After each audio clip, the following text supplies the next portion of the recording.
तो doctor, just going a little more deep into the subject, एक growing concern है, reports में भी आ रहा है दैट सनस्क्रीन का एक पोटेंशियल हार्मफुल इफेक्ट है, especially on the human body, be the endocrine system और the aquatic ecosystem for that matter. अब बच्चों की भी बात कर रहे थे जिन्होंने सनस्क्रीन यूज करनी चाहिए। सो किस तरह की सनस्क्रीन है जो सेफ है, और क्या ये मिथ है, और is it really true for that matter? देखिए क्या होता है, सनस्क्रीन जब हम यूज़ करना शुरू करते हैं तो एक होता है उसकी कितनी क्वांटिटी होनी चाहिए। जी। अब कई बार क्या हो जाता है कि ये जो मरीन लाइफ वाला जो मुद्दा आया है वो इस हिसाब से है कि जो कुछ केमिकल सनस्क्रीन्स थे जैसे एवोबेंजोन है, बेंजोफेनॉन है, ऑक्सीबेंजोन है।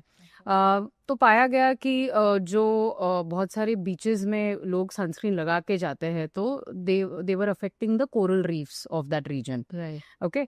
अभी क्वांटिटी मैटर करेगा इसमें। अभी ये जो हम डे टू डे में यूज़ करते हैं इसकी क्वांटिटी काफ़ी कम होती है। जी। बट जब हम बीच पे होते हैं तो हम बहुत ज़्यादा पोत पोत के लगाएंगे, है ना, करेक्ट। बॉडी के ऊपर। करेक्ट। तो रिसर्च से जैसे चीज़ें आती रहती है, सो बड़ी बड़ी कंपनीज है वो रिसर्च करके सेफर मॉलिक्यूल्स लेके आते हैं। ओके।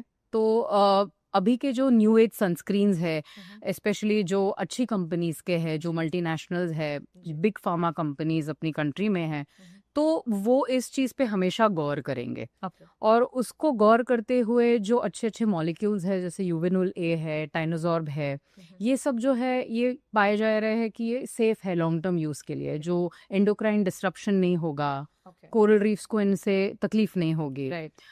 तो ये सब चीज़ें जो रिसर्च बेस्ड होती है तो जी। फिर वो धीरे धीरे पता चलती है, फिर Right. इसमें चेंजेस लाना भी ज़रूरी है। ओके। मेरे हिसाब से रिसर्च करके अगर कुछ पाया जाता है और उसको करेक्ट किया जाता है तो वो बहुत अच्छी बात people's lives. For more such information and to get all the information and insights on skincare and sunscreen, stay tuned in to our channel Sunscreen Must Podcast. We're available on Instagram, YouTube, Spotify, and Apple Podcast. That's it for today. Have a great day and a beautiful skin. Thank